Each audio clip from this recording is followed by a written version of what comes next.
Student, हम पिछली कक्षा में हम पढ़ रहे थे और ये मैं आपको बताने का प्रयास कर रहा था कि सरकारी नीतियों के परिवर्तन का उद्योग एवं व्यवसाय पर क्या प्रभाव पड़ा। इस पर हमने दो प्रकार की बातों पर हमने चर्चा की। एक है स्वतंत्रता प्राप्ति के पूर्व सरकारी नीति तथा उसके प्रभाव, और दूसरा है स्वतंत्रता के बाद यानी 1947 से 1991 तक की सरकारी नीति तथा उसके प्रभाव। यानी व्यावसायिक नीतियाँ जो है सरकारी नीतियों का, वो स्वतंत्रता प्राप्ति के पश्चात भी और स्वतंत्रता प्राप्ति के पूर्व भी बहुत गहरा प्रभाव पड़ा था। अब उसके बाद आ जाता है 1991 से प्रारंभिक आर्थिक विकास की व्यूह रचना एवं रणनीति, या 1991 के बाद आर्थिक परिवेश। ठीक है, तो इसके संबंध में हम चर्चा करेंगे 3.7। ध्यान से देखिएगा 3.7, और इसमें हम देखेंगे आर्थिक सुधार, पेज नंबर 108। और ये महत्वपूर्ण है, मैं बार बार आपको बता रहा हूँ, ये महत्वपूर्ण टॉपिक है और इसी से ही रिलेटेड पूरे क्वेश्चन पूछे जाते हैं। ठीक है, तो आर्थिक सुधार का अर्थ क्या होगा तो मैं बताऊं। आर्थिक सुधारों का आशय उन उपायों या सुधार या कार्यक्रमों से है जो भारतीय अर्थव्यवस्था की कार्यक्षमता, प्रतिस्पर्धात्मकता तथा लाभदायकता के स्तर को उन्नत करने के उद्देश्य से सन 1991 से लागू किए गए। इन आर्थिक सुधारों को नई आर्थिक नीति की संज्ञा दी जाती है, जिससे राष्ट्रीय आय, प्रति व्यक्ति आय तथा जीवन की गुणवत्ता में सुधार लाने पर बल दिया गया। अर्थात उद्योग, व्यापार, वित्त, प्रशुल्क आदि से संबंधित आर्थिक नीतियों की नवीन व्याख्या की गई, जिन्हें हम आर्थिक नीति का नाम देते हैं। देखिएगा, मैं आपको हमेशा बताता हूँ कि जीवन में प्रति व्यक्ति आय अगर बढ़ती है तो ऐसी स्थिति में व्यक्तियों की दशा भी सुधरती है, समाज में दशा सुधरती है। प्रति व्यक्ति आय बढ़ने से साथ ही साथ राष्ट्रीय आय में वृद्धि होती है, और राष्ट्रीय आय में वृद्धि होने के साथ हमारी आर्थिक व्यवस्था तो सुधरती है, साथ ही साथ राष्ट्र का भी विकास होता है। तो 1991 में इसलिए लागू किया गया, आर्थिक सुधारों की नई व्याख्या इसलिए की गई ताकि प्रति व्यक्ति आय तथा जीवन की गुणवत्ता और राष्ट्रीय आय में वृद्धि हो और इसमें सुधार लाया जाए। ये है हमारा आर्थिक सुधार का अर्थ। और आर्थिक सुधार या नई आर्थिक नीति के उद्देश्य पर हम चर्चा करते हैं, ये किन उद्देश्यों के इसमें समाहित है। तो आर्थिक सुधारों के प्रमुख उद्देश्य इस प्रकार हैं। भारतीय अर्थव्यवस्था को प्रतिस्पर्धात्मक बनाता, हमारी जो अर्थव्यवस्था है वो प्रतिस्पर्धात्मक बने। दूसरी चीज़, उत्पादन इकाइयों को अधिक कुशल बनाना एवं उनकी उत्पादकता के स्तर को ऊंचा बनाना। पिछले लाभों को सुदृढ़ करना, विगत वर्ष में जो लाभ हुए वित्तीय वर्ष में, उसको आगामी वर्ष में सुधार लाना, और सुधार लाने के साथ साथ लक्ष्य को भी सर्वोपरि मानना। उसके बाद है भारत के स्वयं के विकास के लिए वैश्विक संसाधनों को उपयोग करना। वैश्विक संसाधन मतलब जो हमारी विश्व स्तर की जो संसाधन है, या फिर हम कहें विकास के लिए जो उपयोग में लाई जाती है व्यवसाय के लिए, हम उसका नवीनतम विकास करें। और नई आर्थिक नीतियों या आर्थिक सुधारों के अंग तो मैं बताऊं तो 1991 से जो आर्थिक सुधार अपनाए गए हैं उन्हें हम दो श्रेणियों में बांट सकते हैं।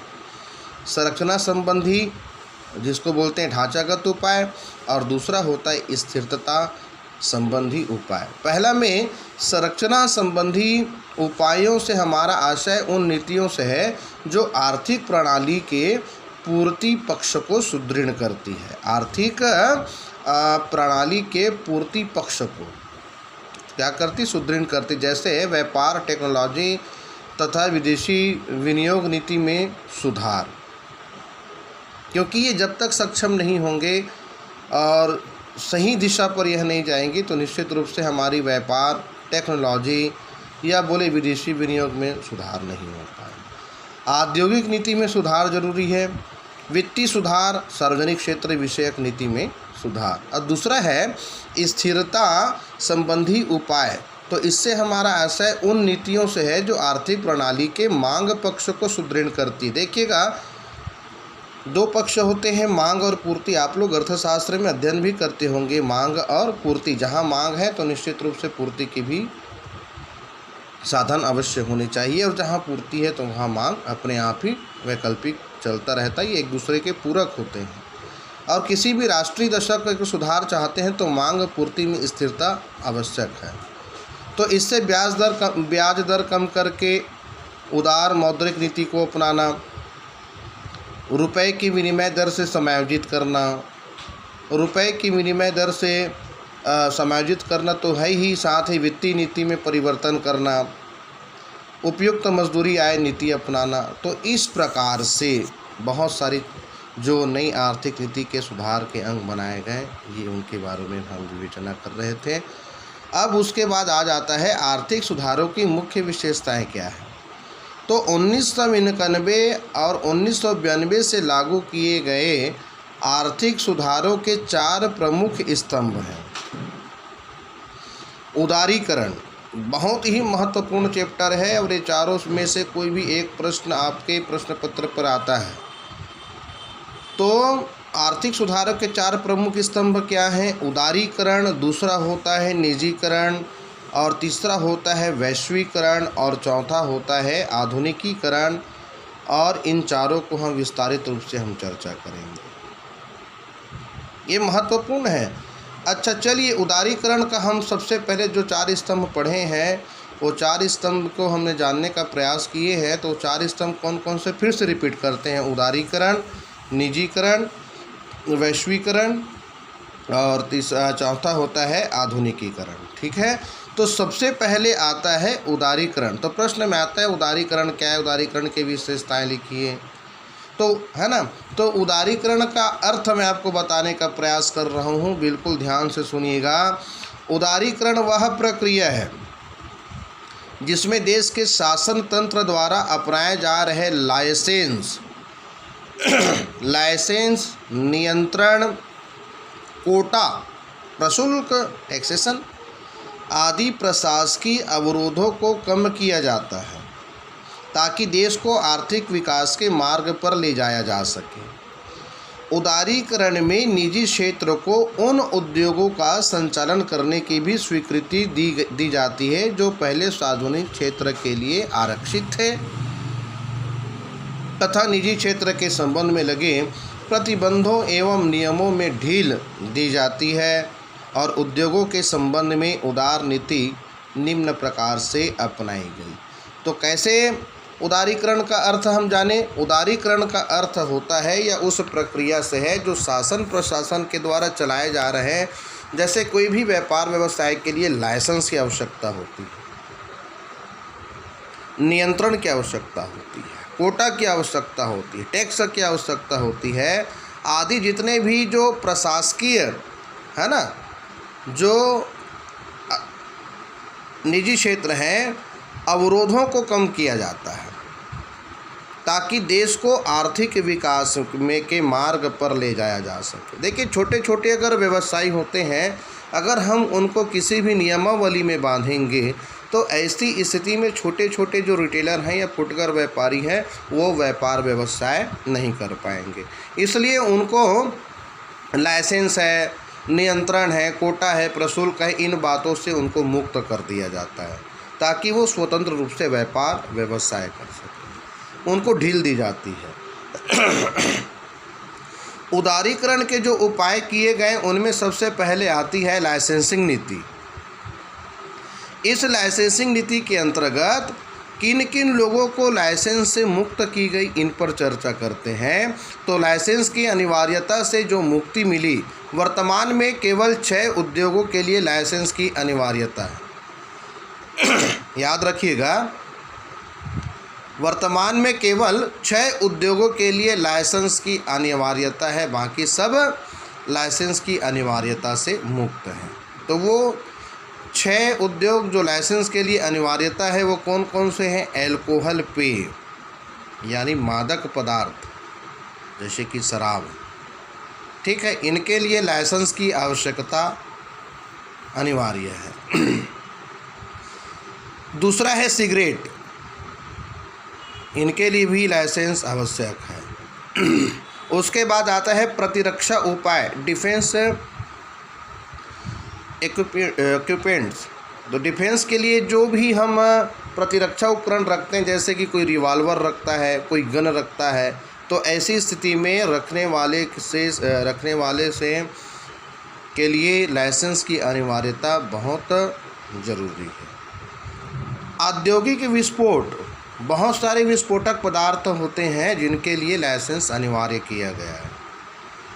उसके बाद है खतरनाक रसायन। खतरनाक रसायन बहुत सारे होते हैं जिनके लिए लाइसेंस की अनिवार्यता बहुत ही आवश्यक है। ड्रग्स तथा फार्मास्यूटिकल्स, ड्रग्स यानी दवाइयाँ। देखिएगा, जो ड्रग्स और केमिस्ट होते हैं उनको क्या किया जाता है, उनके लिए लाइसेंस अनिवार्य है। जैसे मेडिकल में हर कोई मेडिकल नहीं चला सकता, उसके लिए फार्मासिस्ट की कोर्स करना ज़रूरी है, दवाइयों का ज्ञान होना ज़रूरी है। दूसरा, दवाइयों के दुकान के संचालन के लिए लाइसेंस अनिवार्य है, क्योंकि ये ड्रग्स है, दवाइयाँ हैं, और ऐसी स्थिति पर कहीं दवाई गलत किसी को दे दी गई तो है ना, हार्मफुल है, हानिकारक है। तो ऐसी स्थिति पर इनको लाइसेंस की अनिवार्यता से बाध्य किया जाता है, इनको लाइसेंस अनिवार्य है। तो इस प्रकार से हम कह सकते हैं, इनको छोड़कर शेष उद्योगों के लिए लाइसेंस की अनिवार्यता समाप्त कर दी। ये 6 उद्योग हैं और 6 उद्योगों के लिए लाइसेंस बहुत ज़रूरी है, और बाकी सब छोड़ करके लाइसेंस की अनिवार्यता से मुक्त कर दी गई है। अब सार्वजनिक क्षेत्र के लिए सुरक्षित उद्योगों में भी केवल प्रतिरक्षा उपकरण, परमाणु ऊर्जा उत्पादन है, रेल परिवहन नहीं बचे हैं, और जो लघु उद्योग उत्पादित द्वारा अनेक वस्तुएं भी हैं अनारक्षित श्रेणी में आ गई है। उनके उद्योगों में अब बाजार की जो कीमतों के निर्धारण की अनुमति भी मिल गई है। तो इस प्रकार से हम कह सकते हैं कि एकाधिकार प्रतिबंधात्मक व्यापार व्यवहार कानून में रियायत मिली, उत्पादन क्षमता में वृद्धि, उत्पादन की स्वतंत्रता में वृद्धि, लघु उद्योगों की विनिमय सीमा में वृद्धि, आयात के लिए खुले बाजार से विदेशी विनिमय खरीदना। तो इस प्रकार हम उदारीकरण में क्या समझे, उदारीकरण में है ना, जितने भी लाइसेंस हैं, कोटा है, प्रशुल्क है, इन सबको लाइसेंस से मुक्ति मिल जाती है। किनको, जितने भी व्यापार हैं या व्यवसाय हैं। तो उदारीकरण का अर्थ होता है लाइसेंस से मुक्ति। याद रखिएगा, मुख्य बातें हैं। तो आज के लिए बस इतना ही, और निश्चित रूप से मैं चाहूँगा ये जो 4 स्तंभ हैं आर्थिक नीति के, उस पर हम गहन चर्चा करेंगे, नोटेशन भी आप तैयार करे होंगे। तो निश्चित रूप से मैं आपको शुभकामनाएं देता हूँ। आज के लिए बस इतना ही, धन्यवाद।